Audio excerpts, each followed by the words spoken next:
नमस्कार।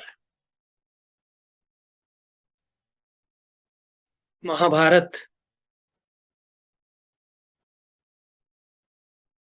भारतीय साहित्य का सबसे बड़ा महाकाव्य है और यह भारतीय साहित्य का सबसे बड़ा कथा कोश भी है।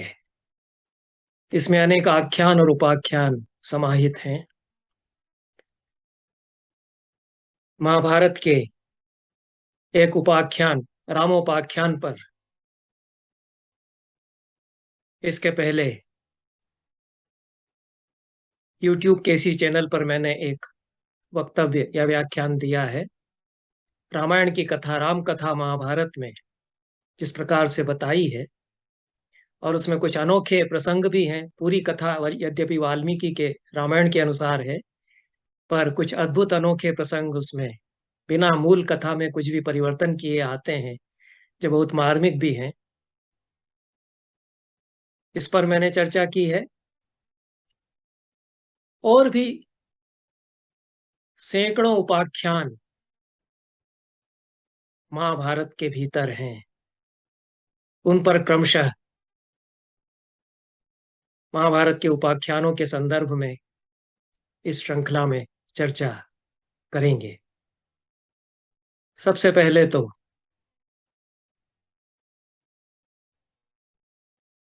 उपाख्यान क्या है, इस पर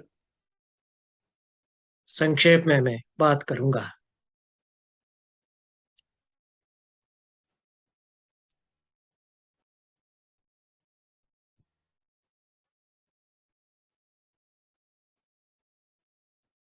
और इन्हीं उपाख्यानों में से एक उपाख्यान पर विशेष रूप से आज चर्चा करूंगा। उपाख्यान का लक्षण यह आपके सामने है। भोज के श्रृंगार प्रकाश में यह लक्षण मिलता है। इसमें कहा गया है कि नल की कथा, सावित्री की कथा, 16 राजाओं की कथाएं जब किसी बड़े प्रबंध के अंतर्गत आती हैं, नल सावित्री षोडश राजोपचारवत प्रबंधांतः अन्य प्रबोधनार्थम यद उपाख्याति तद उपाख्यानम। मूल कथा के प्रबंध के किसी पात्र के प्रबोध के लिए कोई कथा यदि कही जाती है तो वह उपाख्यान होती है, जैसे कि नल की कथा, सावित्री की कथा या रामोपाख्यान। ये सब कथाएं, बड़े प्रबंध जो कि महाभारत हमारे यहाँ आज के संदर्भ में है, वो कही जाती हैं तो वह उपाख्यान बन जाता है। और वही उपाख्यान यदि स्वतंत्र रूप से केवल उसी को कहा जाए, अलग से प्रबंध का अंग बना करके ना कहा जाए, तो आख्यान हो जाता है। उसको अभिनय के साथ, पाठ के साथ यदि कहा जाता है तो वही आख्यान हो जाता है। महाभारत में जैसा मैंने कहा कि बहुसंख्य आख्यान है। नलोपाख्यान है, सावित्री उपाख्यान है, ययाति का उपाख्यान है और छोटे छोटे अन्य उपाख्यान भी हैं। महाभारत संपूर्ण भारतीय साहित्य में और कदाचित विश्व साहित्य में भी उपाख्यानों का सबसे बड़ा कोश है। उपाख्यानों का विश्व कोश यह है। विचारों का भी यह सबसे बड़ा कोश है हमारे साहित्य में। यह मैं अन्यत्र विस्तार से इस बात को कह चुका हूं। कैसे एक से एक अद्भुत विचारों की श्रृंखलाएं महाभारत में, कितने कितने दर्शन, कितने कितने शास्त्र भी उसमें गुथ गए हैं। यह विचारों का सबसे बड़ा कोश है। भारतीय संस्कृति का भी यह सबसे बड़ा कोश है। लेकिन जो हमारी कहानियों की विरासत है, जातीय परंपरा है हमारी कहानियों की, भारतीय कथा की, जो किस्से कहानियां सुनाए जाते रहे हैं, उनका भी सबसे बड़ा कोश महाभारत है। और उन्हीं को महाभारत के भीतर किसी पात्र को कुछ बताने के लिए, समझाने के लिए कोई कहानी पुरानी सुनाई जाती है तो वही उपाख्यान कही गई है। रामोपाख्यान युधिष्ठिर को सुनाया मार्कंडेय ऋषि ने। युधिष्ठिर बहुत दुखी हो रहे थे कि मुझे ही इतना वनवास में दुख झेलना पड़ रहा है, तो उन्होंने, ऋषि ने कहा कि तुम्हारे पहले राम को भी 14 वर्ष का वनवास झेलना पड़ा था, तुमको तो 12 ही वर्ष का वनवास मिला है, और एक छद्मवास मिला करके 13 वर्ष का। तब युधिष्ठिर ने कहा कि राम की कथा मुझे बताइए, तो वह कथा बताई गई। इसी तरह से नल की कथा, नलोपाख्यान, इसको वास्तव में दमयंती उपाख्यान कहा जाना चाहिए, क्योंकि नल से बढ़कर वह दमयंती की कथा है। और सावित्री की कथा, सावित्री उपाख्यान वह कहा ही जाता है, महान कथा। विश्व साहित्य में ऐसी कथाएं नहीं मिलती हैं जैसी नल दमयंती की कथा हमने दुनिया को दी है। सावित्री की कथा हमने दुनिया को दी है, और ये दुनिया में गई पहुंची। इनके आधार पर विश्व की प्राचीन कथा परंपराओं में आख्यान गूंथे गए। यह महाभारत की विश्व कथा को देन है। तो उसी में से एक कथा पर हम चर्चा करेंगे, जो कि अणिमांडव्य का उपाख्यान है।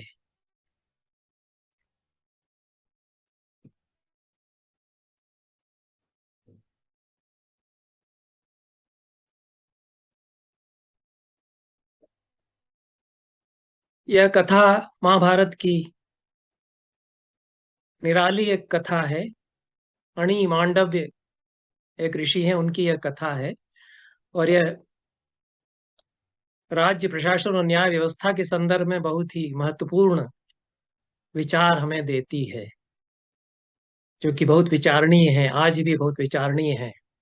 और राज्य प्रशासन, न्याय व्यवस्था, कानून, इन सबको हमारे यहाँ धर्म के अंतर्गत माना गया। पूरा महाभारत ही धर्म का आख्यान है, धर्म का डिस्कोर्स है। विराट धर्म की कथा यह है। और उस धर्म को हम लोग भूल चुके हैं। कानून, न्याय व्यवस्था, प्रशासन भी उसी का एक हिस्सा माना गया। जीवन, आचार, विचार, ये भी सब उसके हिस्से माने गए। आख्यान की शैलियां कुछ हमारे यहाँ बताई गई हैं। कैसे कथा सुनाई जाती थी, कही जाती थी। नेरेटोलॉजी उसको आजकल कहते हैं, उस पर दुनिया में बड़ा काम हो रहा है। और किस्सा गोई, अरब देशों में किस्सा गोई की परंपरा रही है, बहुत ही समृद्ध परंपरा रही है।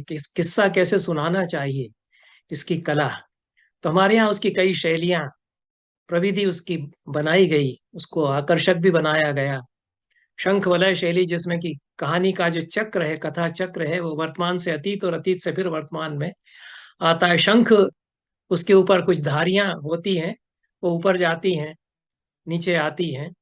ये स्पाइरल मूवमेंट एक तरह से टाइम में, काल में, कथा का उसमें होता है। अतीत की बात को हम समझाने के लिए कहते हैं कि ऐसा पहले भी हो चुका है, फिर वर्तमान में आते हैं। दूसरी मंजूषा गर्भ शैली है। मंजूषा संदूक को कहते हैं। एक बड़े संदूक के भीतर कोई एक और संदूक रखा जाए, बड़ा संदूक खोलते हैं तो एक संदूक निकलता है, फिर उस संदूक को भी खोलते हैं तो तीसरा संदूक निकलता है, फिर उसको भी खोलते हैं तो चौथा निकलता है। यह एक कहानी के भीतर दूसरी कहानी, दूसरी कहानी जो उसके भीतर आई, उसके भीतर तीसरी कहानी। यह भी एक प्राचीन ग्रंथों में किस्सा गोई का एक तरीका रहा है। और लोग सुनते थे धैर्य के साथ, एक कहानी के भीतर दूसरी कहानी के तार जुड़ते चले जाते हैं। दूसरी श्रृंखला शैली, श्रृंखला, जंजीर को, सांकल को कहते हैं। तो एक कथा श्रृंखला में एक कड़ी से दूसरी कड़ी जुड़ती चली जाती है। यह भी है कि उसमें कहानी का अंत आते आते फिर दूसरी कहानी जुड़ जाती है, कि इसी के पात्र फिर दूसरी कहानी में ले लिए जाते हैं। ये श्रृंखला शैली है। मुक्ताहार शैली, जिसमें कि कई कहानियां एक सूत्र में गूंथ दी जाए। तो इस तरह से कई शैलियां आख्यान की हैं। उसमें से एक अणि मांडव्य का आख्यान है। उसकी उस पर मैं महाभारत के आदि पर्व में जो बताया गया है, उस पर मैं चर्चा करूंगा। और महाभारत का जो मूल पाठ है, उसको सामने रखते हुए मैं कथा, उपाख्यान अणि मांडव्य का बताऊंगा और उसकी चर्चा करूंगा। मनगढ़ंत बातें रामायण और महाभारत को लेकर के बहुत सारे प्रवचनकार करते रहते हैं। मेरे सामने दो संस्करण, प्रामाणिक संस्करण महाभारत के हैं। एक पूना से प्रकाशित समीक्षित पाठ वाला संस्करण, भंडारकर संस्करण, पूना संस्करण भी उसको कह सकते हैं। एक कुंभकोणम से प्रकाशित संस्करण है जिसमें दक्षिणी पाठ महाभारत का है। दोनों से मिलान करते हुए इस उपाख्यान पर मैं चर्चा करूंगा। दोनों में कहीं कहीं पाठ का अंतर भी है, बहुत ज्यादा उसका महत्व नहीं है, परंतु मूल को बिना जाने पहचाने समझे रामायण और महाभारत पर चर्चा करना मैं उचित नहीं समझता। तो कुल किस्सा क्यों बताया गया अणिमांडव्य का? जैसा हमने कहा कि आख्यान के भीतर उपाख्यान आता है। आख्यान क्या है? महाभारत है, रामायण एक आख्यान है। उसके भीतर विश्वामित्र राम को कोई कथा सुनाते हैं, गंगा अवतरण की कथा सुनाते हैं। राम पूछते हैं कि गंगा कहाँ से आई, विश्वामित्र बताते हैं। इस तरह की कथाएं उसके भीतर गुथती चली जाती हैं। तो यहाँ आदि पर्व में ही जो पहला पर्व है, पहली बुक महाभारत की 18 पर्वों में से, उसी में यह अणिमांडव्य का ऋषि का आख्यान आया है। क्यों आया? क्योंकि वंश परंपरा बता रहे हैं वैशंपायन ऋषि जन्मेजय को, या सूत ऋषि बता रहे हैं शौनक आदि 88,000 ऋषियों को, या व्यास मुनि बता रहे हैं। क्योंकि महाभारत में भी कई स्तर हैं कथा कहने वालों के, कि इन्होंने उनको सुनाई, इन्होंने उनको सुनाई वही कथा, उन्होंने इनको सुनाई। तो व्यास ने जो लिखा उसको वैशंपायन ने जन्मेजय को सुनाया। उसके बाद सूत ऋषि ने उसको शौनक आदि ऋषियों को सुनाया। तो उसमें जन्मेजय पूछते हैं कि मेरा जो वंश है वो कहाँ से चला, मुझे बताइए। तो उसी में अद्भुत आख्यान जो शकुंतलोपाख्यान कहलाता है वो बताया जाता है। वैशंपायन ऋषि बताते हैं कि तुम्हारे वंश में पहले दुष्यंत जैसा महाप्रतापी राजा हो चुका है, उसने शकुंतला से विवाह किया था, उससे भरत हुआ, जिसके नाम पर भारतवर्ष ये कहा जाता है। तो फिर पूछता है कि उसकी कथा हमको बताइए। तो शकुंतला की कथा बताते हैं। ययाति की कथा भी, उसी वंश में ययाति हुए, उसी वंश में पुरु हुए, पुरु का ही वंश ये चला, कौरव कौरव पांडवों का वंश। तो उसी में ययाति का आख्यान आता है। ययाति से पुरु हुए, पुरु से प्रतीप राजा हुए, प्रतीप राजा की संतानों में, 3 संतानों में शंतनु हुए। शंतनु के पुत्र भीष्म थे। शंतनु ने गंगा से विवाह किया, उससे भीष्म 8 वसुओं की उत्पत्ति हुई थी। भीष्म भीष्म केवल उनमें से 8 में बचे रहे। और शंतनु का मन आ गया एक धीवर कन्या, दास कन्या पर, सत्यवती पर।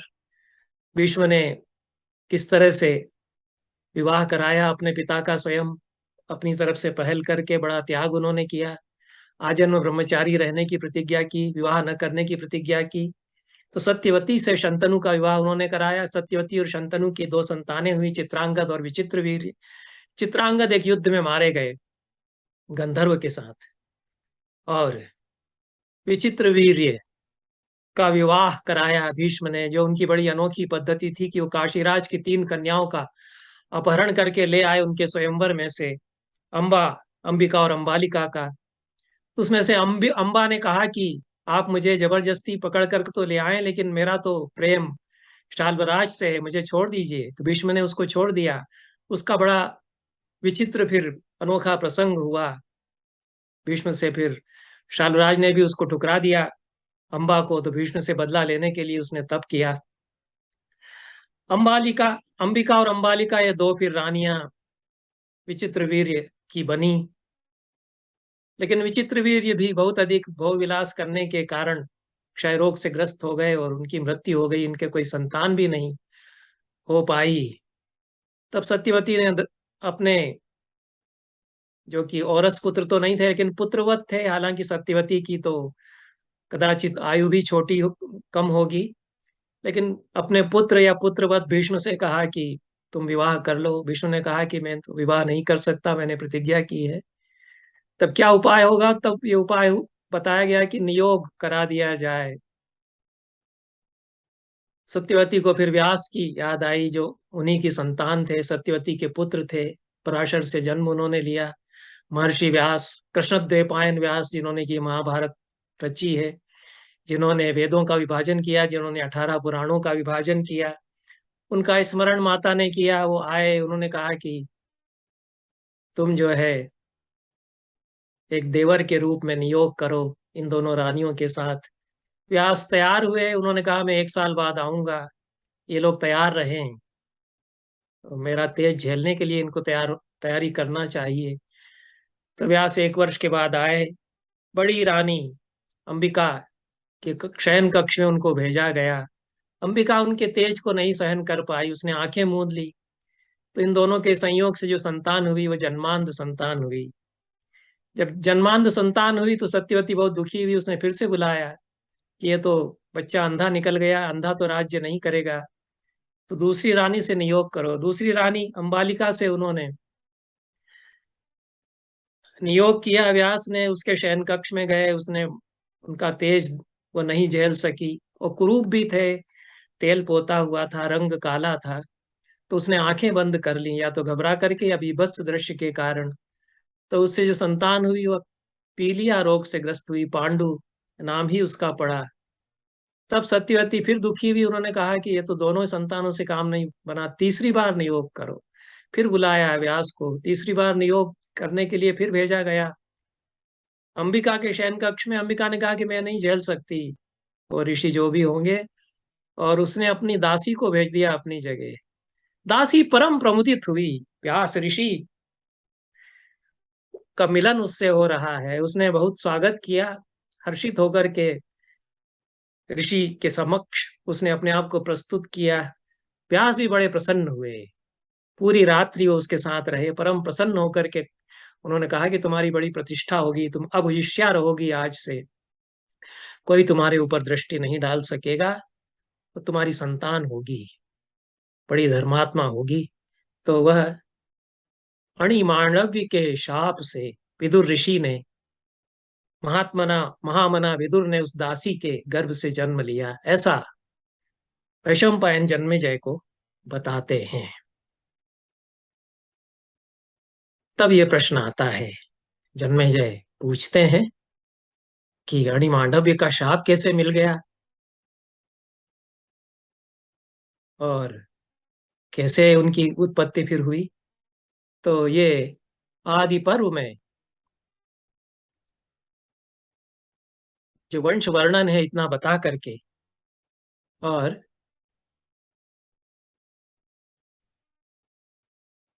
वैशंपायन कहते हैं कि धृतराष्ट्रस्य वै भ्राता पांडुश्चैव महात्मनः धर्मो विदुर रूपेण शापात् तस्य महात्मनः मांडव्यस्यार्थ तत्वज्ञः काम क्रोध विवर्जितः।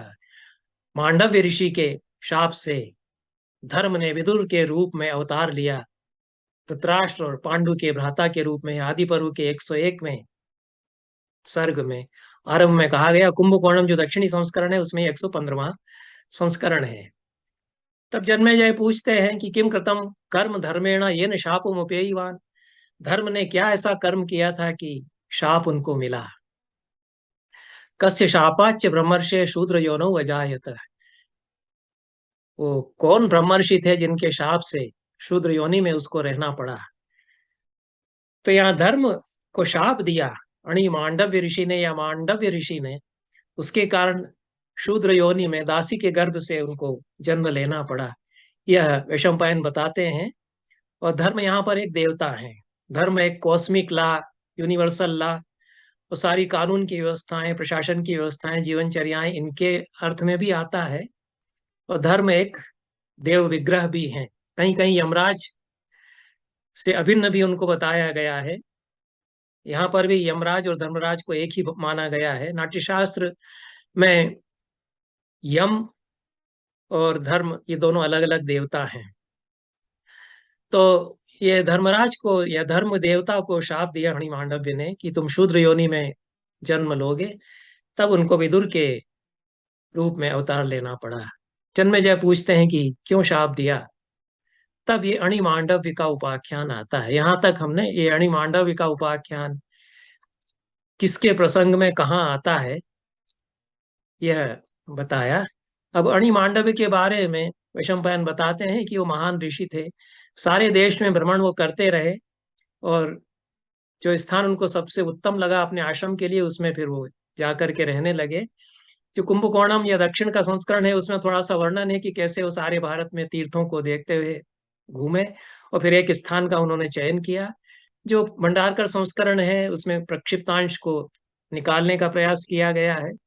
तो उसमें इतना ही है कि वो परम ब्रह्म में अपने आश्रम में निवास करते थे, परम तपस्वी थे, मौन ग्रहण करके वो घोर तप कर रहे थे।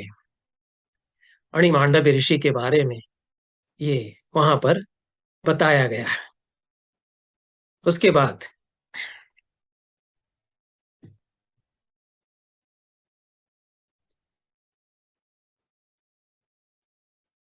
ऊर्ध्वबाहु महायोगी मनोव्रत का आश्रय लेकर के आश्रम में महामुनि एक वृक्ष के मूल में तपस्या करते थे। दूसरे श्लोक में बताया गया, तस्य काले न महता तस्मिन् तपसि तिष्ठतः तम आश्रमम अनुप्राप्ता दस्यवो लोप्त्रहारिणः।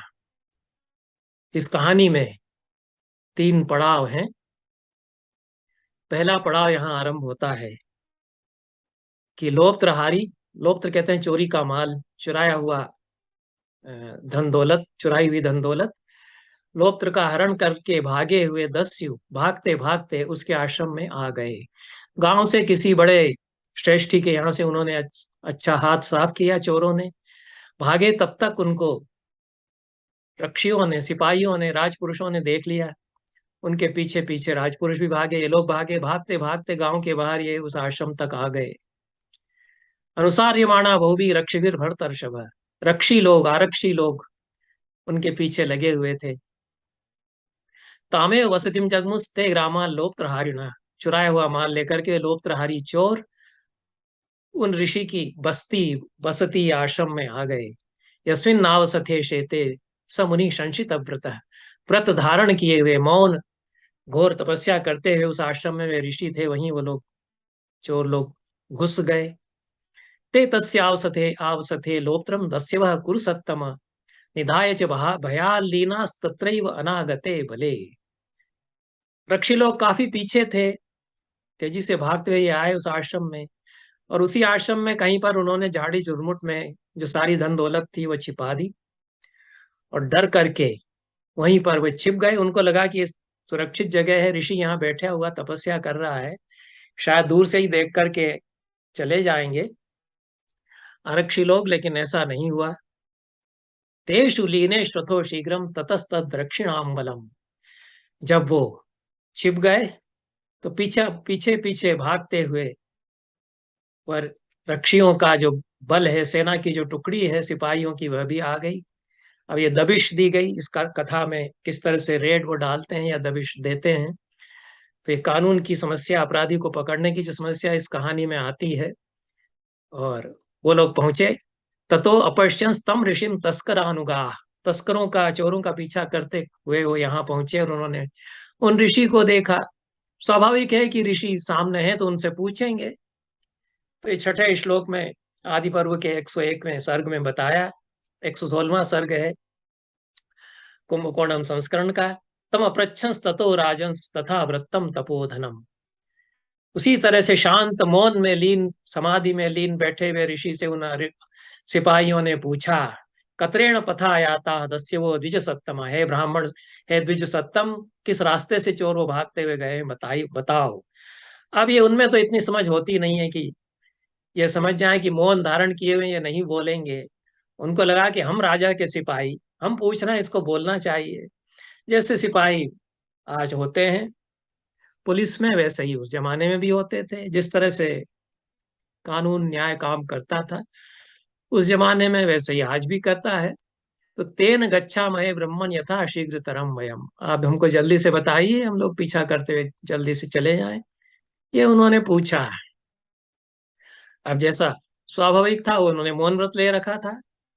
तो ये अगले श्लोक में कहा है कि तथा तु रक्षिणाम तेषाम ब्रुवताम स तपोधन न किंचित वचनम राजन न ब्रवीत साधु असाधु हुआ।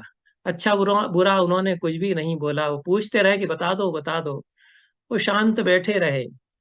ऐसा लगता है कि वो मांडव्य ऋषि किसी दूसरे लोक में है, वो सुन भी रहे हैं या नहीं सुन रहे हैं, लेकिन वो बैठे रहे। और जब वो बैठे रहे, जवाब नहीं दे रहे थे, तो उन्होंने कहा पहले यहीं ढूंढो, क्योंकि लगता तो है कि इधर से जाकर के पीछे कहीं छिप गए हैं। तो ततस्ते राजपुरुषा विचिन्वानास्तमाश्रमम तदर्शुस्तत्र संलीनान तांश चोरान द्रव्यमेव च, उन राजपुरुषों ने उस आश्रम में रेड की। उन्होंने अच्छी खाना तलाशी उसमें ली और वहां छिपे हुए चोरों को और माल को पकड़ लिया उन्होंने। अब सब पकड़ में आ गए, जो चोर भी थे और माल भी। अब जैसा स्वाभाविक था, तथा शंका समभवत रक्षिणाम तम मुनिम प्रति। उन आरक्षियों की शंका उन मुनि को लेकर के हुई कि ये लग रहा है कि ये चोरों का सरदार है, क्योंकि ये चुपचाप बैठा रहा है। ये लग रहा है कि ढोंग कर रहा है और इसकी मिली भगत थी, इसने छिपा रखा है। तो संयम्येनम ततो रागे दस्युश्चैव न्यवेदयन्, दूसरी पंक्ति में 101वें सर्ग के 10वें श्लोक में कहा है कि उनको बांधा उन्होंने, उन ऋषि को भी, चोरों को भी बांधा, पकड़ के राजा के सामने ले गए। बताया कि मिल गए चोर भी, और ये ऋषि वहां तपस्या कर रहे थे, ये उनके साथ लग रहा है कि हैं। यहाँ तक कहानी का एक पड़ाव समाप्त होता है। दूसरा पड़ाव यह इसमें आता है। पहले पड़ाव में हमने देखा कि चोरों की धरपकड़ हुई, दबिश दी गई, खाना तलाशी हुई, उनको पकड़ लिया गया। लेकिन उसमें गलती हो गई कि जो चोर नहीं थे ऋषि, उसको भी पकड़ ले गए वो लोग। ज्यादा उन्होंने विचार नहीं किया, राजा के सामने उनको प्रस्तुत कर दिया। अब मैं थोड़ा संक्षेप में बताऊंगा आगे जो कथा होती है कि राजा को उन्होंने बताया कि ऋषि वहां बैठे हुए थे और इन्हीं के आश्रम में सब मिला है। तो जो कुछ राजा ने इंक्वायरी की होगी, पूछताछ की होगी, उसको विस्तार से इसमें नहीं बताया है। ये तो हम समझ ही सकते हैं कि राजा ने उनसे भी पूछा ऋषि से कि आप की क्या मिली भगत है, आप क्या जानते हैं, आपने बता क्यों नहीं रहे हैं। तो राजा भी उसी तरह से था, कुछ मूर्ख था, जैसा कि हो सकता है और न्याय व्यवस्था में संभव होता ही है, अंधेर हो ही सकता है। तो वो चोरों से भी पूछा होगा कि तुम लोग बता दो, इस ऋषि की मिली भगत तो है कि नहीं है। ऐसा अनुमान होता है। विषम पायन जन्मेजय को जो किस्सा बताते हैं उसमें ये सब नहीं बताते हैं, समझने के लिए छोड़ देते हैं। तो ऐसा लगता है कि चोरों ने भी ये सोचा होगा कि अगर हम ये कहेंगे कि नहीं साहब, हम ही लोग जबरदस्ती घुस गए थे बिना इनको बताए, तब तो और कड़ी सजा मिलेगी कि ऋषि तपस्या कर रहा है, मौन बैठा है और ये लोग उसके आश्रम में जा घुसे। तो उन्होंने कुछ ऐसा ही कह दिया होगा कि हाँ हाँ, इन्होंने ही तो कहा था, इन्होंने ही छिपाया हमको, इनका हिस्सा है इसमें, इत्यादि कुछ। तब राजा ने प्राण दंड दे दिया चोरों को भी और अणि मांडव्य को भी। ये बड़ा इस कहानी में घुमाव आता है कि चोरों को उसमें शूल पर चढ़ाया जाए। ये दंड इस प्रकार से दिया जाता था कि जितने फांसी के तरीके हैं, मृत्यु दंड के तरीके हैं, आजकल सूली पर चढ़ाया जाता है और हैंग टिल डेथ, यह लिखा जाता है कि जब तक मर न जाए तब तक लटकाया जाए।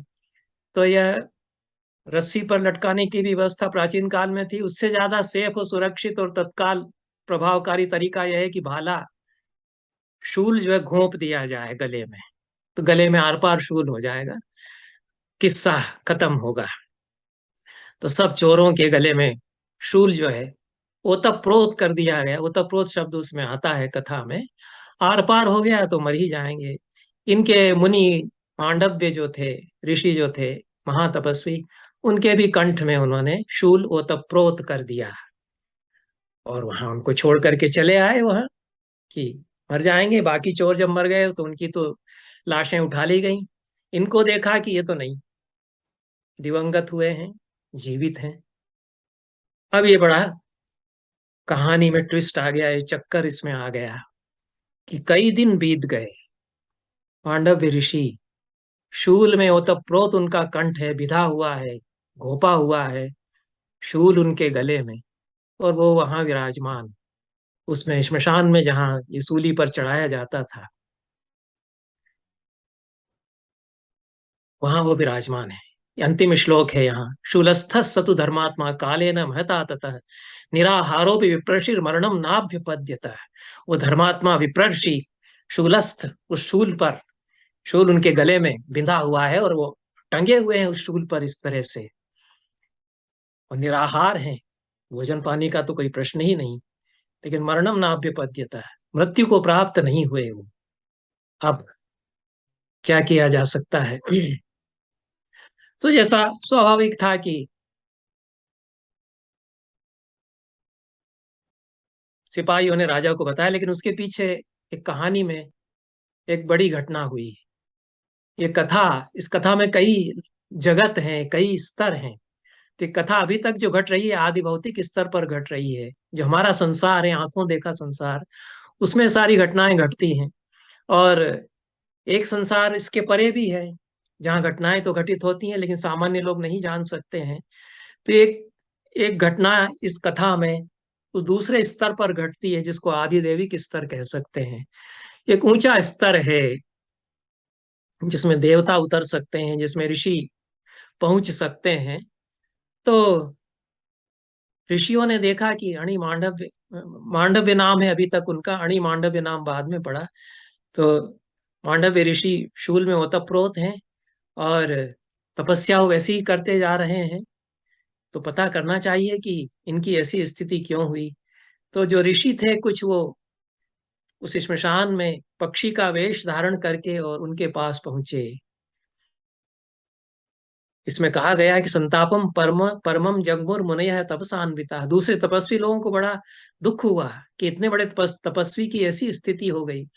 वहां श्मशान में वो तपस्या भी कैसे कर पा रहे होंगे अच्छी तरह से, और शूल उनके कंठ में विधा हुआ है, उनकी तपस्या में कुछ विघ्न हो रहा होगा। तो पूछना चाहिए, वो स्वयं जानते हैं कि ऐसा उनके साथ क्यों हुआ। तो शकुन या पक्षी का रूप धारण करके वे ऋषि लोग उनके पास पहुंचे और उनके सामने प्रकट होकर के उन्होंने पूछा, श्रोतुम इच्छा महे ब्रह्मन किम पापम कृतवानसी। हे ब्रह्मन, हम ये जानना चाहते हैं कि आपने क्या पाप किया था। ये ने समनुप्राप्तम शूले दुख भयम महत, ये अतिरिक्त पाठ है दक्षिणी संस्करण में। तो ये ऐसी दशा आपकी कैसे हो गई, हम जानना चाहते हैं। अब ये ऋषि क्या सोचते हैं? सामान्य व्यक्ति जैसे सोचता है वैसा तो वो सोचेंगे नहीं। ये तो कहेंगे नहीं कि वो राजा था, उसने कोई विचार नहीं किया, और मैंने तो चोरी नहीं की थी, उसने मुझे भी फांसी की सजा दे दी। वो ऋषि की दृष्टि से बोलते हैं। वो कहते हैं कि जिस जगत में मैं रहता हूँ उस जगत में ये सब घटनाएं घट नहीं रही हैं, किसी अन्य जगत में ये घटना घट रही है जिसमें कि मुझे ये भोगना पड़ रहा है।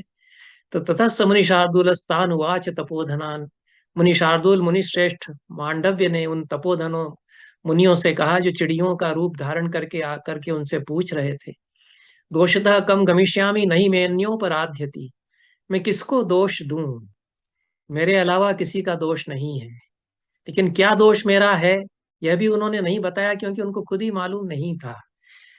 उन्होंने कहा कि मैंने कोई पाप किया होगा, उसका दंड मुझे ये भोगना पड़ रहा है, इसलिए इतना भर कहकर के वो चुप रह गए, क्योंकि क्या पाप किया था ये वो नहीं जानते।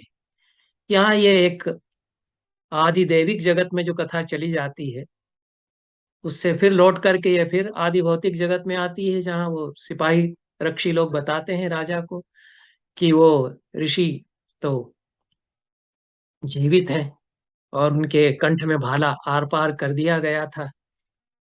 राजा चकित हो जाता है, वो श्मशान में खुद जाता है, देखता है कि वो जीवित हैं और तपस्या में लीन प्रतीत होते हैं, समाधि में लीन प्रतीत होते हैं वैसी ही स्थिति में। तब उन्होंने कहा है कि भाई, लग रहा है कोई बड़ी गलती हो गई। और उन्होंने, राजा ने क्षमा मांगी उनसे कि मुझसे लगता है भयंकर अपराध हो गया है, मुझे क्षमा कर दीजिए।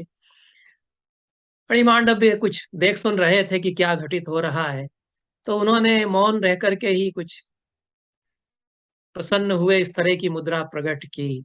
विशेष उनको चिंता नहीं थी कि क्या हो रहा है सामान्य जगत में, भौतिक जगत में। राजा ने समझा कि लग रहा है कि ये अब कोई शाप नहीं देंगे, इनकी मुख मुद्रा से लग रहा है कि मामला निपट जाएगा, गलती तो हमसे बहुत हो गई लेकिन चूंकि मरे नहीं है तो मामला किसी तरह निपटाया जाए, जो भाला इनकी कंठ में घुपा हुआ है उसको निकलवा लो, वापस इनको आश्रम में छोड़ दिया जाए। गलती तो हो गई लेकिन अनर्थ नहीं हुआ, क्योंकि दिवंगत तो हुए नहीं, मरे तो है नहीं।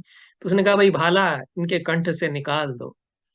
अब भाला उनके कंठ से वापस खींचने लगे, तब कुछ और बड़ी अनहोनी सी हो गई कि भाले का जो अग्रभाग है, अणी उसी को कहते हैं, नोक उसकी, अगला हिस्सा उसका शंकु तिकोन के आकार का, वो उनके कंठ में ही फंसा रह गया।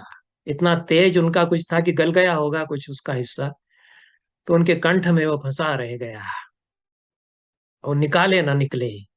ये उसमें कुछ कथा में एक बड़ा मोड़ आ जाता है। अब वो लोग घबरा गए। हालांकि हमारे यहाँ तो कहते हैं कि बड़ा शल्य विधान बड़ा समुन्नत था, और कई तरह के शल्य चिकित्सा के उपकरण सुश्रुत ने सुश्रुत संहिता में बताए हैं। लेकिन ऐसी कोई सर्जरी होती हो कि गला आर पार करके कोई भाला चला गया हो, उसको भी पूरा गला काट करके और निकाल दें और फिर गला सी करके कर दें, तो मुझे जानकारी कम से कम नहीं है। तो वो लोग ऐसा कुछ नहीं कर पाए कि कुछ ऑपरेशन से सर्जरी करके निकाल दें उसको। उनको वो घबरा करके वैसा ही छोड़ करके आश्रम में वापस आ गए। ये कथा यहाँ पर एक दूसरा पड़ाव इसका समाप्त होता है। तीसरा पड़ाव कथा का आरंभ होता है, जिसमें कि बताया गया है कि वो मांडव्य ऋषि अपने आश्रम में वापस पहुंच गए, और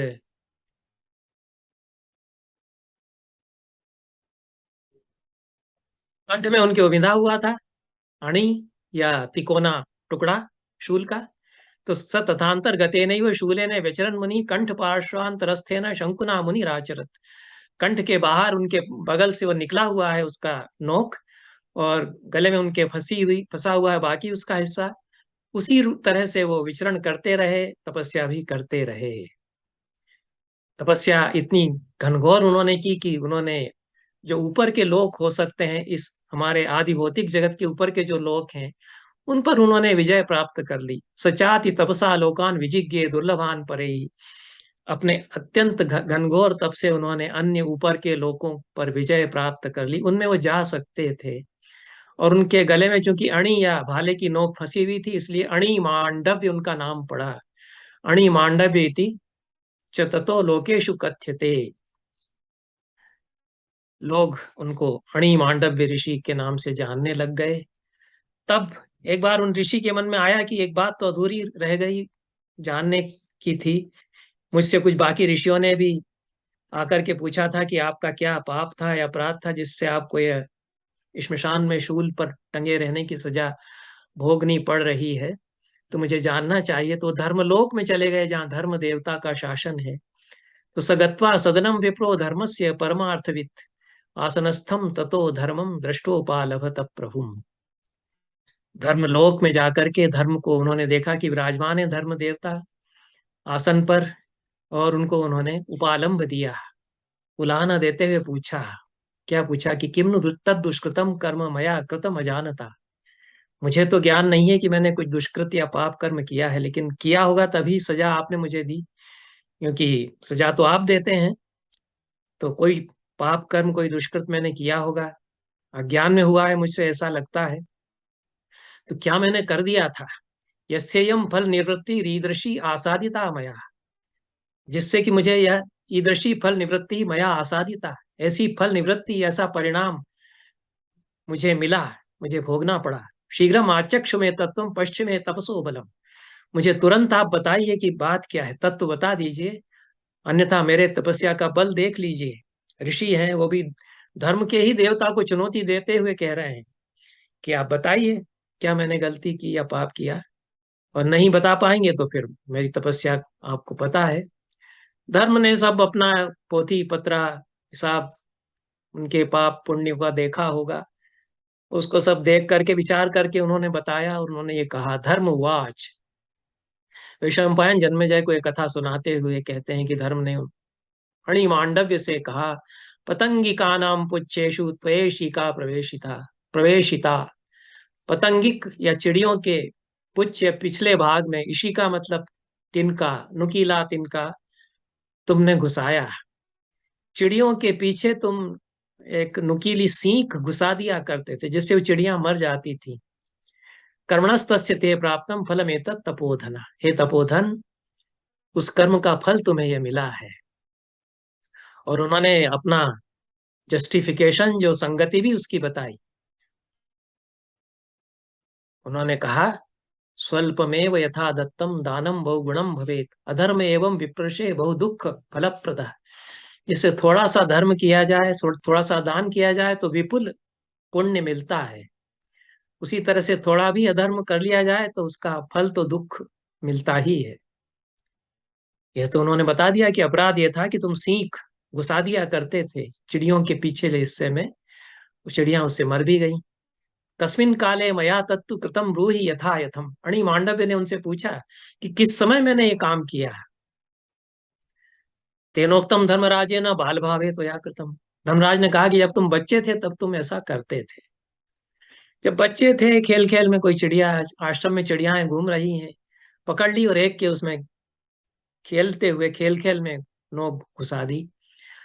बच्चा है, अनजान है, उसको कदाचित मालूम नहीं है कि ये मर जाएगी, लेकिन उस समय तुमने ये पाप किया। पाप तो हुआ क्योंकि हत्या हुई। मणिमांडव ने ये तो माना कि हाँ, मैंने पक्षियों की हत्या की होगी, तो सजा इन्होंने मुझे दी है, ओ मैंने वो भोग भी ली। लेकिन उन्होंने कहा कि व्यवस्था गलत है। अब यहाँ कानून में सुधार का प्रश्न आता है इस कथा में। बालो ही द्वादशात वर्षात जन्म तो यत करिष्यति न भविष्यत न भविष्यत्यधर्मोत्र न प्रज्ञास्यति वै द्विज वै द्विजः। मणिमांडव्य ने कहा कि ये कानून गलत है कि कोई हो, अपराध यदि करता है, पशु पक्षी की भी हत्या करता है तो उसको भी वध का दंड मिलेगा, भले ही वो बच्चा ही हो। ये तो कानून, ये तो धर्म की व्यवस्था गलत है। तो मैं ये व्यवस्था देता हूं कि 12 वर्ष तक, जन्म से लगा करके 12 वर्ष तक, क्योंकि अवस्था दो तरह से गिनी जाती है। एक गर्भाधान के समय से गिनी जाए तो कुछ महीने बढ़ जाते हैं, और जन्म के दिन से लगा करके गिनी जाए तो जो जन्म तिथि होती है उससे काउंट होती है, उससे गिनी जाती है। तो जन्म से 12 वर्ष तक की अवस्था तक यदि कोई बच्चा अपराध करता है तो न भविष्यत अधर्मोत्र, उसमें अधर्म नहीं होगा। मतलब वह क्रिमिनल लॉ के अंतर्गत अपराधी नहीं माना जाएगा। धर्म विचार यहाँ कानून से मतलब है, तो अधर्म नहीं होगा। इस प्रकार से उन्होंने व्यवस्था दी। और बाद में फिर कहीं कहीं पाठ 14 वर्ष भी मिलता है, और इसका आगे चल करके फिर स्मृतियों में जो इसका प्रभाव पड़ा, जो महाभारत में अणिमांडव्य ने यह घोषणा की कि मैं भी धर्म का विधान कर सकता हूं, मैं ऋषि हूं और मैं कानून बना सकता हूं। तो कानून इसी प्रकार से बनते थे कि किसी बड़े तपस्वी ऋषि ने कहा कि आज से व्यवस्था होगी। जैसे कि श्वेत केतु ने घोषित किया कि आज से किसी भी स्त्री के साथ में कोई जोर जबरदस्ती नहीं कर सकेगा। उनके आश्रम में उन्हीं की माँ को कोई दूसरे ऋषि उठा करके ले जा रहे थे, और उन्होंने अपने पिता से कहा कि आप उसको रोकते क्यों नहीं हो, मेरी माँ को उठा करके ले जा रहा है। तो उनके पिता ने बताया कि हमारे यहाँ यही धर्म की व्यवस्था है कि कोई भी पुरुष किसी स्त्री को उसकी जब इच्छा हो तो ले जा सकता है, उसके मन में यदि सहवास की इच्छा है।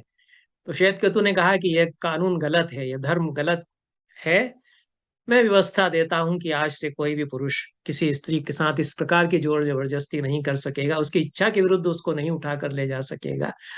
तो ऋषि अपनी व्यवस्था से धर्म को, कानून को, कानून के अर्थ में धर्म को बदलते हैं। अणिमांडव ने कहा कि ये कानून में बनाता हूं कि 12 वर्ष की आयु तक यदि कोई अपराध कर देता है तो उसमें वो अपराधी नहीं माना जाएगा। लेकिन उसके आगे उन्होंने कहा कि आपको तो विचार करना चाहिए था धर्म से। उन्होंने कहा कि आप तो धर्म के देवता हैं, आप कानून में कितना संगत है कितना नहीं है विचार स्वयं कर सकते थे। तो उन्होंने कहा कि अल्पे अपराधे भी महान मम दंडस त्वया कृता है। मैंने अपराध तो किया था, बच्चा होते हुए भी मैंने कुछ पाप तो किया, लेकिन दंड तुमने मुझे बहुत बड़ा दिया, प्राण दंड तुमने मुझे दिलवा दिया। मेरी तपस्या ऐसी थी कि मैं नहीं मर सका, तुम्हारा भी वश उसमें नहीं चला, तुम्हारी तरफ से तो प्राण दंड ही मुझे दिया गया, धर्म की व्यवस्था जो थी कानून की। लेकिन मैं अमर था, मांडव ऋषि भी अमर लोगों में माने गए, तो ये या दीर्घायु लोगों में माने गए। तो उसमें अल्प अपराध पर तुमने मुझे बहुत बड़ा दंड दे दिया है। गरीयान ब्राह्मण वध सर्वभूत वधादपि। किसी ब्रह्म ज्ञानी का वध करना सबसे बड़ा अधर्म है, सभी प्राणियों के अधर्म से। ये व्यवस्था भी वो देते हैं। तो एक पशु पक्षी का वध करना और एक किसी ब्रह्मज्ञानी का वध करना, दोनों की बराबर सजा नहीं हो सकती है। तो आपने थोड़े से अपराध पर बहुत बड़ा दंड दिया है, ये आपकी गलती है।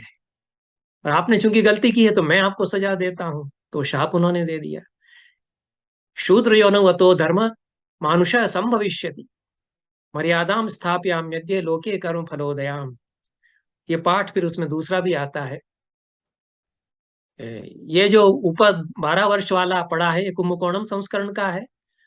और जो भंडारकर का संस्करण है उसमें उन्होंने शाप पहले दिया कि तुम शूद्र योनि में जन्म लोगे, और फिर कहते हैं कि मैं मर्यादा बनाता हूं, मैं कानून ये बनाता हूं, आ चतुर्दशकात वर्षान न भविष्यति पातकम।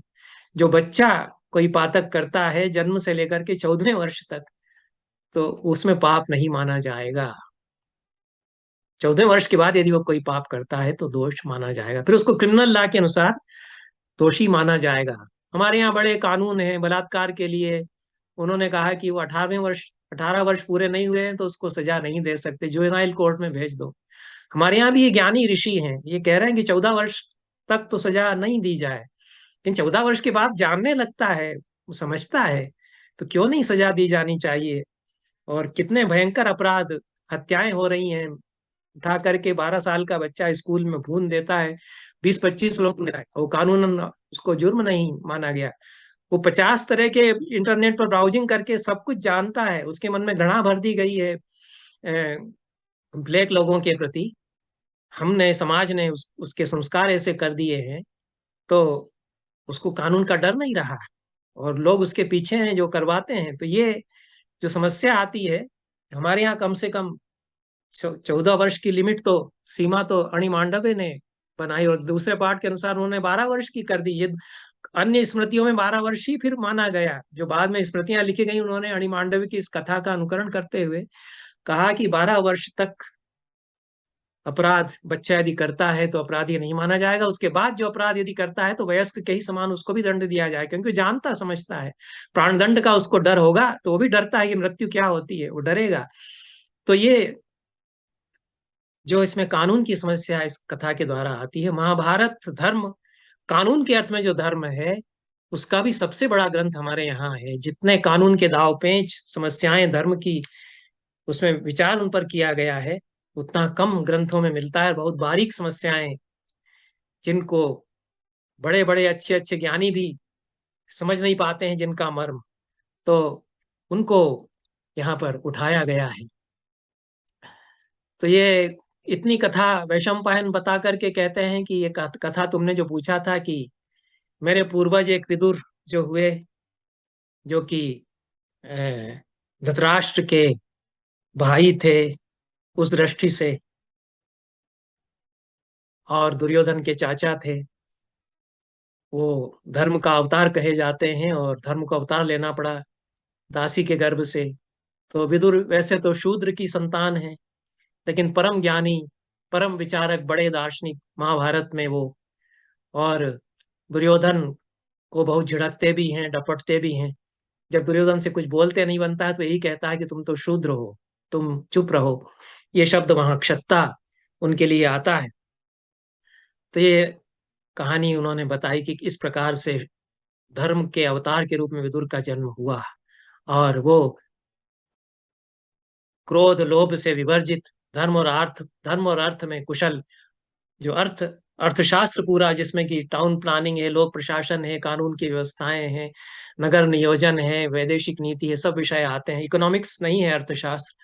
तो ये अर्थशास्त्र में और धर्म शास्त्र में परम निपुण, दीर्घदर्शी, समपर, कुरुणाम चहिते रतः, सारे वंश का हित सोचने वाले ऐसे विदुर, दीर्घदर्शी, शांत स्वभाव वाले, वो इसमें उत्पन्न हुए।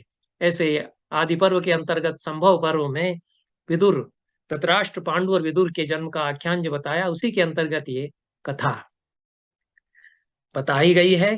अब ये अणि मांडव्य की जो कथा है यह अन्य ग्रंथों में भी आती है। और एक पूना में बहुत बड़े विद्वान थे उटगीकर, उन्होंने इस कथा पर भी कुछ कार्य किया है। उनका यह मत है कि यह महाभारत में जो अणि मांडव्य ऋषि की कथा है, मांडव्य होना चाहिए था यहाँ, उनकी यह जो अणि मांडव्य की कथा है, वह आद्य रूप पूरी कथा का है। इससे फिर बाकी पुराणों में भी यह कथा चलती है। कहीं कहीं जातक कथाओं में भी, जो बौद्ध परंपरा है, बुद्ध के संबंध में बोधिसत्व की जो कथाएं हैं, उनमें भी ये कहानी ली गई। रामायण की कहानी भी एक दशरथ जातक है उसमें कही गई। महाभारत की भी बहुत सारी कहानियां जो बौद्ध धर्म और दर्शन में कहानियों की परंपरा है, दृष्टांतों की परंपरा है, उसमें ली गई। तो वहां ये अणिमांडव्य बोधिसत्व बन जाते हैं, बुद्ध का अवतार वहां बन जाते हैं। और वो करुणामय है, तो चोरों को प्राणदंड से बचाने के लिए वो चोरों का अपराध ही अपने ऊपर ले लेते हैं कि हाँ मैंने ही किया, क्योंकि ये प्राणदंड से बच जाएं। ऐसा बोधिसत्व की करुणा का आख्यान उसको बना दिया गया। ये कहानी में परिवर्तन है, मूल कथा में तोड़फोड़ एक तरह से की गई है। पुराणों में ये कथा एक कोई महान सती हुई, उनके उपाख्यान उपाख्यान यहाँ होना चाहिए, उनकी कथा से जोड़ दी गई। और मैं इसको बहुत बड़ा अधःपतन इस कहानी में किया गया मानता हूँ। कोई गरुड़ पुराण में तथा अन्य पुराणों में कहीं कहीं ये कथा आती है कि कोई महासती थी, उनका नाम कहीं बेहुला मिलता है, उन पर फिल्म भी बनी। और वो ऐसी महान पतिव्रता थी कि उनके जो पति थे वो कोढ़ी थे, पैर उनके गल चुके थे कोढ़ में, चल नहीं सकते थे। और उनकी बड़ी वासना थी, इच्छा थी कि उनकी जो प्रेमिका कोई वेश्या है उससे उनको मिलाया जाए। अब ये महासती पति की इच्छा पूरी करने के लिए उनको कंधे पर बिठा करके अपने अपनी प्रेमिका के पास उनको ले जा रही है। क्या सतीत्व है! उसको किसी कुष्ठाश्रम में ले जाना चाहिए था, उसके घाव रिस रहे हैं। लेकिन हमको तो ये कहानियों में ये बताना है, हमारे जो पुरुषों के वर्चस्व वाला समाज है, कि स्त्री को अपने कोढ़ी भी पति की इसी तरह से सेवा करनी चाहिए। ऐसी सेवा करनी चाहिए कि वो कहे कि मुझे तू मेरी जो वेश्या प्रेमिका है उसके पास ले चल, मैं मरा जा रहा हूँ उसके बिना। तो कंधे पे बिठा के ले जा रही है, चल तो सकता नहीं है। और उसको ले जा रही है, ले गई। उस वेश्या ने धुतकार दिया, ये उस कोढ़ी को तुम लेकर के आई हो। तो ये गिड़गिड़ाई उसके सामने कि तू दुगनी फीस ले ले, दुगना शुल्क ले ले, लेकिन मेरे पति की इच्छा पूरी कर दे। पैसे का लालच दे के उसने उस अपने पति का संयोग भी करवा दिया। क्या हाइजीन है उससे अपने कोढ़ी पति का!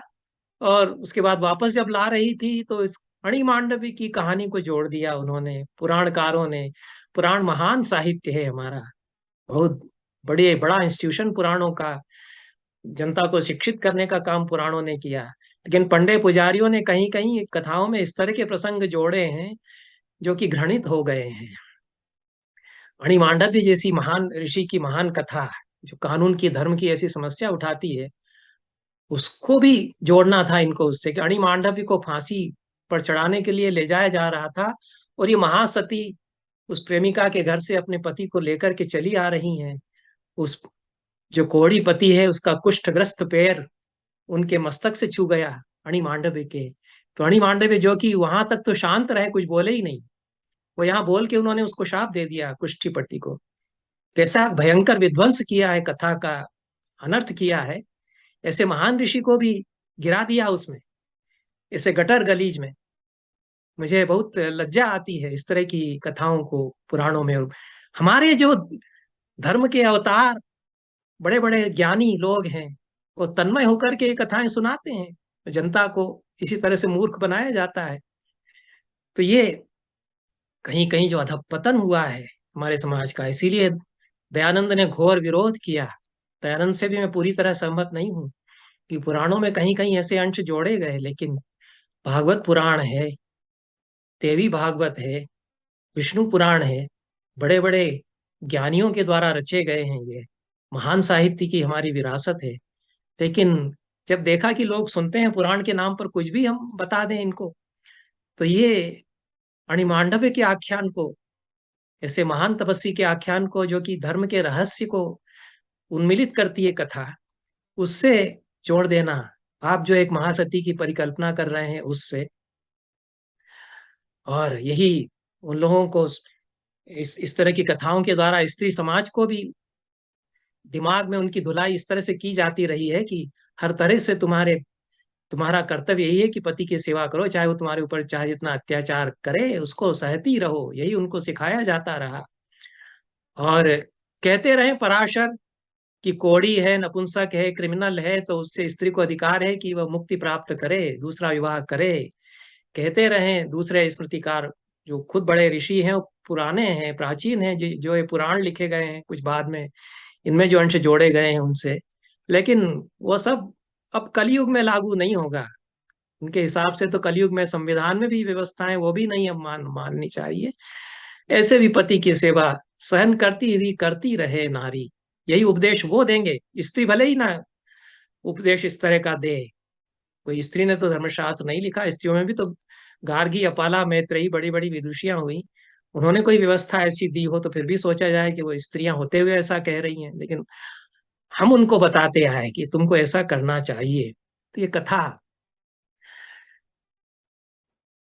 में जो अधःपतन किया गया है उसकी अनावश्यक चर्चा न करते हुए अब मैं इसमें जो गुत्थियां हैं कानून की उनके बारे में कुछ बात करूंगा।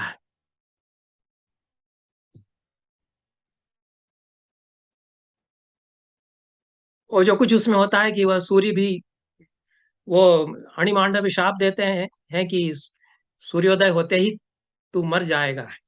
तो वो तो ऐसी महासती है कि वो कहती है कि सूर्य नहीं उगेगा, तो सूर्य का उगना बंद हो गया, सारा संसार अंधेरे में बिलबिलाता रह गया। दुनिया में त्राही त्राही मच गई, चिड़िया ही नहीं चहक रही हैं, कमल नहीं खिल रहे हैं, किसान काम करने वाले लोग घर से बाहर नहीं निकल रहे हैं, अंधेरा ही अंधेरा है। तब पूछा गया कि क्या हुआ, क्यों ऐसा हो गया, तब बताया गया कि वो अणि मांडव्य ने शाप दे दिया है उसको, और महासती ने सूर्य को ही रोक दिया है। तब अनसुईया की स्तुति की गई जो कि वैसी महासती हैं, उन्होंने कहा कि उगेगा सूरज, तो फिर उग गया। ये सब कथा है, लेकिन आगे बढ़ते हुए हम इस जो कथा है अणि मांडव की, जो मूल कथा है महाभारत में, इसको भूल जाना चाहिए। ये अधःपतन जो किया गया इसको, और ये हमारी परंपरा का हिस्सा नहीं है, ये प्रक्षेप है, मैं ये मानता हूँ। ये जो मर्म है इस उपाख्यान का, इस पर आते हैं। महाभारत में धर्म सूक्ष्म है, यह अनेक बार यह शब्द आया है। धर्म की गति बड़ी सूक्ष्म है। द वेज ऑफ धर्म आर वेरी सटल, बड़े ही गहन गति है धर्म की।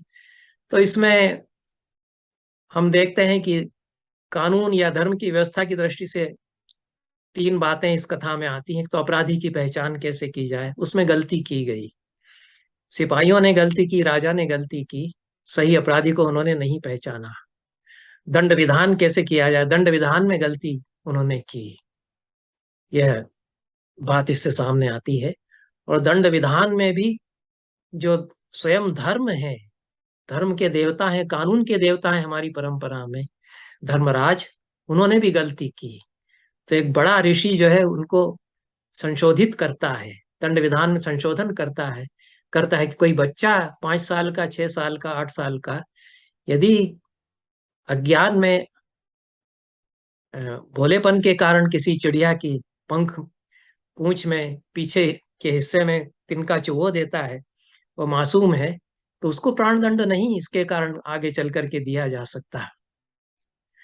अब इसका हमारे पूरी धर्म व्यवस्था पर क्या असर पड़ा इस कहानी का, मणिमांडव का जो उपाख्यान है। हम देखते हैं कि महाभारत के जो उपाख्यान हैं उन्होंने पूरी संस्कृति का निर्माण किया, विश्व संस्कृति का निर्माण किया। दुनिया भर में ये उपाख्यान फैले और इन्होंने समाज व्यवस्थाओं में, हमारी अवधारणाओं में एक तरह से परिवर्तन किया, हमारे आचार को प्रभावित किया, अच्छे ढंग से प्रभावित किया। तो कौटिल्य का अर्थशास्त्र, जिसका जिसका कि एक कानून की किताब के रूप में पालन किया जाता रहा है हमारे यहाँ नहीं बल्कि विदेशों में भी। मैं थाईलैंड में था तो मुझे बताया गया कि कौटिल्य का जो अर्थशास्त्र है उसके अनुसार हमारे यहाँ के जो रामा डिनास्टी है, राम का जो वंश है हमारे यहाँ,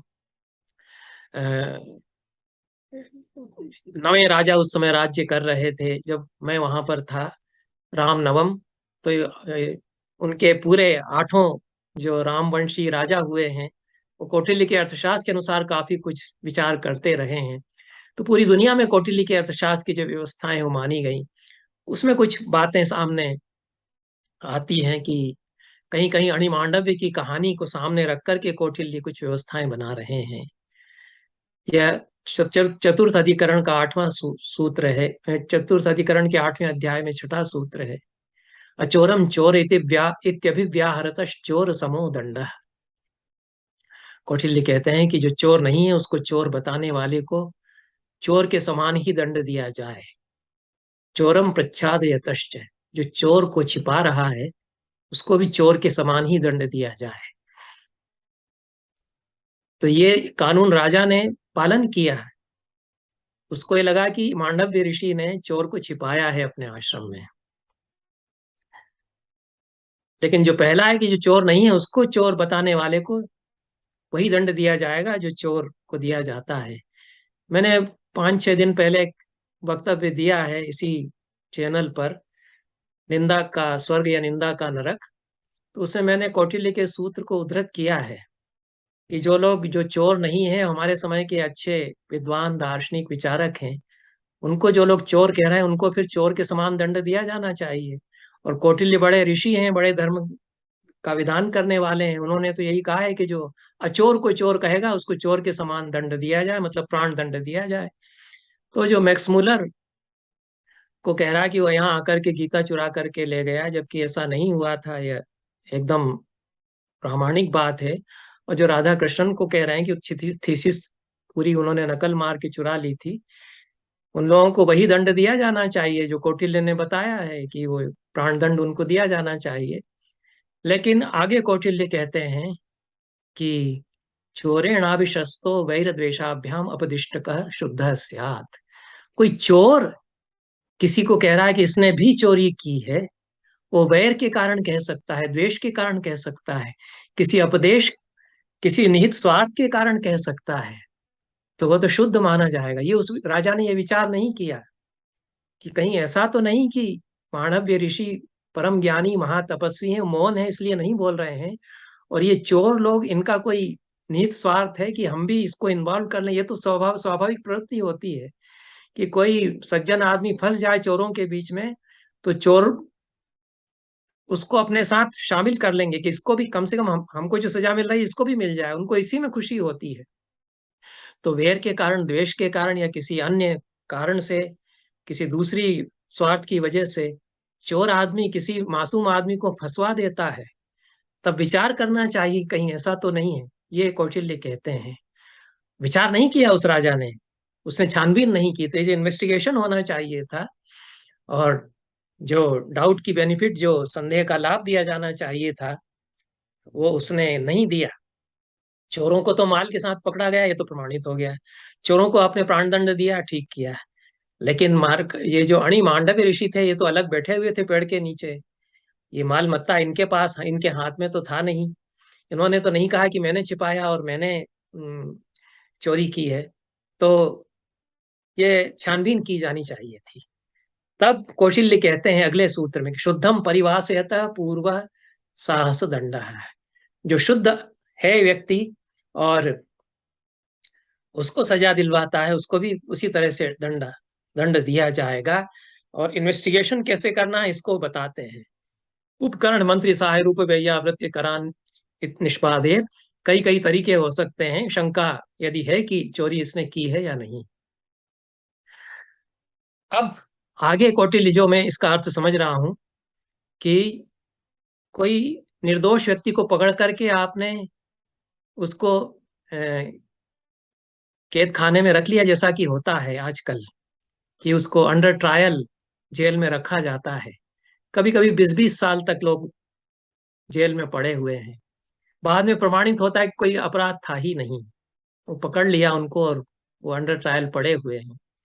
कौटिल्य कहते हैं कि आपने संदेह में उसको पकड़ लिया है और उसको रोक रखा है, तो उसका हर्जाना देना पड़ेगा राजा को। तो जितना कंपेंसेशन हो सकता है, प्रदेश द्रव्य आदानांश विभागे ही प्रति समानयेत, यह प्रति समानीकरण उसको करना पड़ेगा।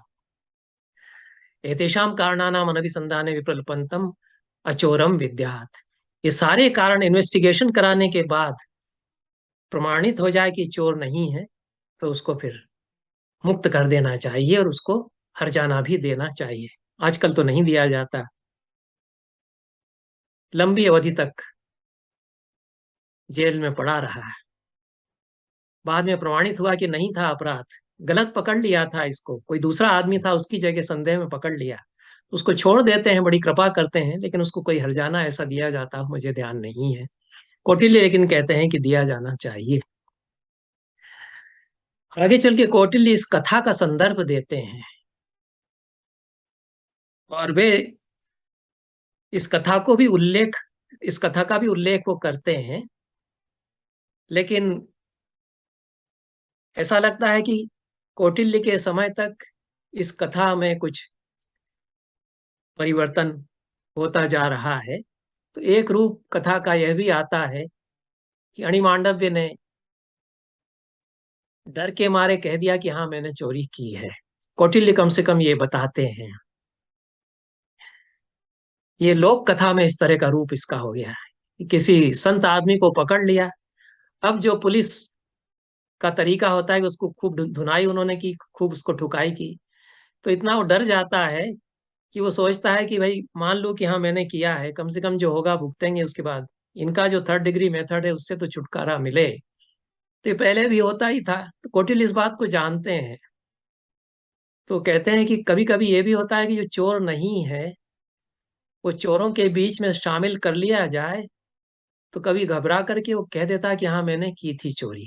तो दृश्यते ही अचोरोपि चोर मार्गे यदृच्छया सन्निपाते चोर वेश शस्त्र भांड सामान्येन गृह्यमाणश्च चोर भांडस्य उपवासेन चोर भांडस्य उपवासेन वा। कोई अचोर होते हुए भी चोरों के साथ धर पकड़ लिया जाता है, चोरों के वेश में उसको पकड़ लिया जाता है, उनके जो शस्त्र हथियार और चोरी का माल मत्ता है उसके साथ उसको पकड़ लिया जाता है, तो उसको चोर मान लिया जाता है। यथा अणि मांडव्य कर्म क्लेश भयाद अचोर चोरोस्मीति ब्रुवाण।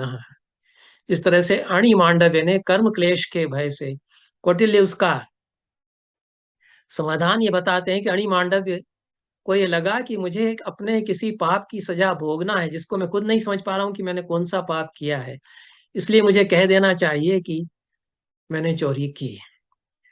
तो वो कर्म क्लेश के भय से उन्होंने मैं चोर हूं ऐसा मान लिया। राजा की गलती है, राजा को छानबीन करना चाहिए थी। तो ये कौटिल्य किस प्रकार से हमारे कानून की जो व्यवस्था है उसको इसके द्वारा, इस कहानी कथा के द्वारा बनाते हैं, वे विधान बनाते हैं। और आगे चल करके अणिमांडव्य का ये जो उपाख्यान है, इसका प्रतिबिंबन या इसका प्रतिफलन हमारे धर्मशास्त्र में, हमारे कानून के ग्रंथों में, धर्मशास्त्र के जो ग्रंथ हैं ना, स्मृतियां जो है, मनुस्मृति है, याज्ञवल्क्य है, याज्ञवल्क्य स्मृति है, नारद स्मृति है, पराशर स्मृति है, सैकड़ों स्मृतियां हैं। अलग अलग राजाओं ने अपने अपने स्टेट में कानून जो बनवाए उनके अनुसार ज्ञानी लोगों ने स्मृतियां लिखी।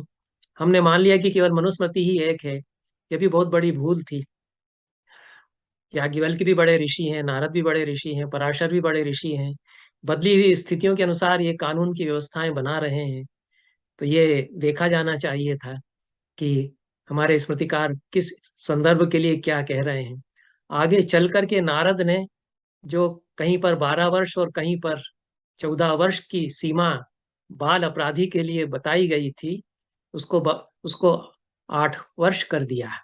नारद ने कहा कि गर्भ से लगा करके और 8वें वर्ष तक शिशु जो है वह यदि अपराध करता है तो वह अपराधी नहीं माना जाए। और याज्ञवल्क्य की स्मृति में मिताक्षराकार अंगिरस ऋषि को उद्धरण देते हैं, उद्धृत करते हैं और कहते हैं कि 80 वर्ष से ऊपर का बूढ़ा है, वो 5 वर्ष से कम आयु का है, वो कोई अपराध करता है तो उसे दंड नहीं दिया जा सकता। ये विचारणीय बात है।